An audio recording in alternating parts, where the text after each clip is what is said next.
ayant quelques attraits pour l'art. C'est durant sa scolarité, à l'âge de 15 ans, qu'il suit des cours à l'école des arts appliqués puis aux beaux-arts. En 1956, il fait sa première exposition de peinture à la gouache à Paris. À cette époque, une bande de copains répondant au nom des Allumés de la place du Tertre est composée de Pierre Fabre, Albert Plantier, Annie Ravage, alias Annie Nobel, Philippe Fourastier, Monique Morelli, Jean-Max Rivière, Jean Ridé, Michel Magnier lui-même, tous artistes. Ils jouent ensemble dans diverses productions et restent longtemps en contact. Il fait une exposition de peinture, en 1958, à la galerie Atelier 9 qui était située à l'impasse Traînée, rue Poulbeau, sous le nom de Ange.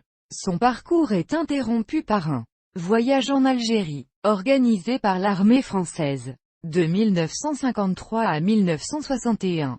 Comme il l'écrit avec humour dans son curriculum vitae. Après son retour d'Algérie, il fait plusieurs expositions de peinture à Neuchâtel, Lausanne et Montmartre. Il entre dans le monde du cinéma comme chef machiniste et décorateur, 1965 à 1968, pour une vingtaine de films, notamment avec Jean-Luc Godard, Claude Chabrol, C. Belmont, J. Ruffino. Durant les 2 années qui suivent, il officie comme directeur artistique pour le film Les Gauloises bleues, de Michel Cournot, qui ne peut être présenté au Festival de Cannes pour cause d'interruption suite aux événements de mai 68. Comme acteur, il tient un rôle, non crédité, dans le film La Bande à Bono, de Philippe Fourastier. Durant cette période, il est auteur et réalisateur de 6 courts-métrages dont L'examen du petit. Le court-métrage, comme Larron en foire, représente la France au Festival de Cannes.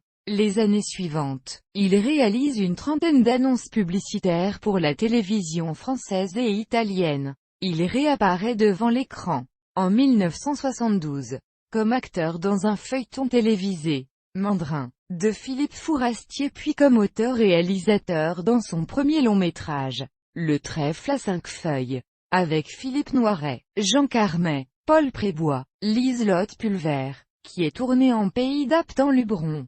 Quelques années plus tard, il continue sa carrière de scénariste et réalisateur avec le long-métrage Deux imbéciles heureux, avec son ami Jean-Roger Cosimon et la collaboration des acteurs Maurice Biraud, Dora Dole et Armand Mestral. Ce film est tourné dans la région du Luberon. Il arrête sa carrière cinématographique dans les années 1980, après l'écriture du scénario du film. Tout dépend des filles, de Pierre Fabre, se consacrant à sa passion depuis toujours pour la peinture.